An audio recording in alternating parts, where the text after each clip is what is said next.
Convoi exceptionnel à présent. Un transformateur de 55 tonnes a été transporté la nuit dernière sur une péniche par la Seine jusqu'à la cathédrale de Paris.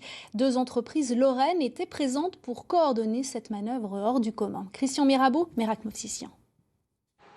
La nuit tombe sur Paris. La péniche glisse lentement sur la Seine. À son bord, un transformateur électrique de 55 tonnes. Un poids trop imposant pour pouvoir circuler sur les ponts de l'île de la Cité. Fabien Fouquier, batelier de père en fils, se charge de ce convoyage un peu spécial. On traverse souvent Paris la nuit, c'est assez agréable, c'est beau à voir. Après, pour le chantier de Notre-Dame, c'est exceptionnel qu'on fasse ça, c'est pas tous les jours que ça arrive. Arrivé au pied de la cathédrale, débute une opération délicate.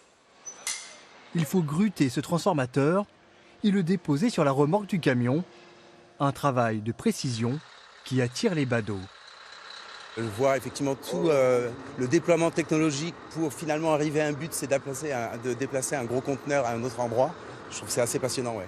J'avais peur parce qu'avec cet engin de 52 tonnes, ils l'ont posé comme un paquet cadeau là, avec les fils.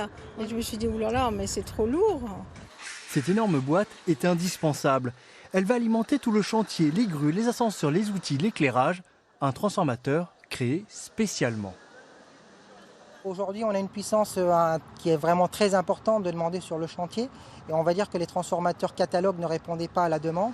Donc on a fait un transformateur sur mesure. Pour vous donner une idée, c'est à peu près le double de puissance qu'on met sur un transformateur de distribution publique habituel.